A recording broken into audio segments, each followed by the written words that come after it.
I have been sitting, seeing things that I don't think it's okay for anyone to see those things not human. They are still very much in my memory. Post-traumatic stress disorder is a disorder that is associated with having experienced a life-threatening event, and as a consequence of this, function problems in other areas will usually come around, that you have problems at work or in your social life.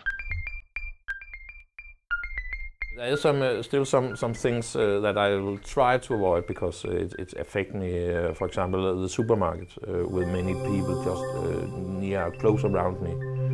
It would make me uncomfortable somehow.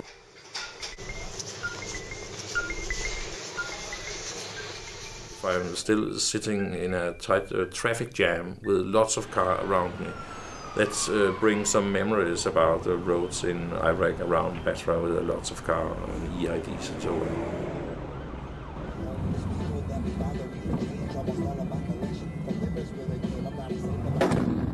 Damn! Car bomb! Car bomb! Car bomb! Get ready, turn and go. Turn and go. Let's go, let's go. There'll be another one. My body is starting to react with extreme alertness and attention. I get so attention I couldn't see the smallest little fly moving somewhere. When first it starts in the body, this alertness, it's just something you just don't stop it. It has to fade out slowly. And when it fades out and I'm coming down and grounded again, so to say, then I get tired, real tired.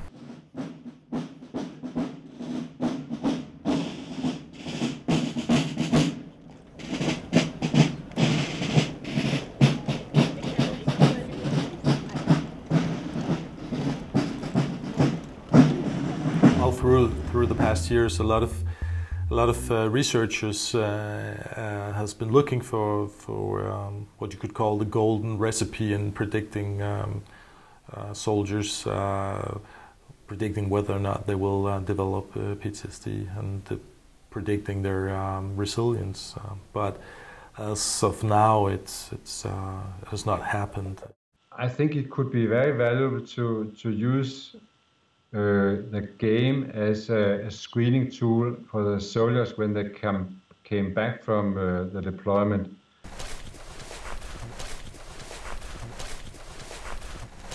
There's a lot of things that you can learn and use from games, like to conduct like good therapy, or make people like able to overcome their fears or overcome the social problems in real life.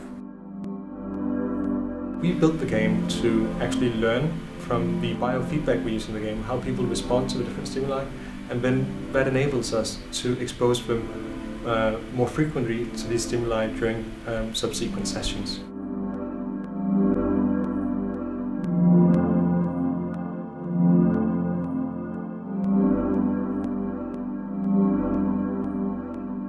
We might actually in time become capable of predicting who will develop PTSD and who would be in the risk zone of doing that. As far as we know from research, it's extremely unlikely that you can completely cure the post-traumatic stress disorder and make the trauma go away 100%. But hopefully you can make large gains through this kind of treatment and actually improve the life situation of the patient significantly. The gaming approach is very interesting and I think it's very important. I think definitely there's a need for it.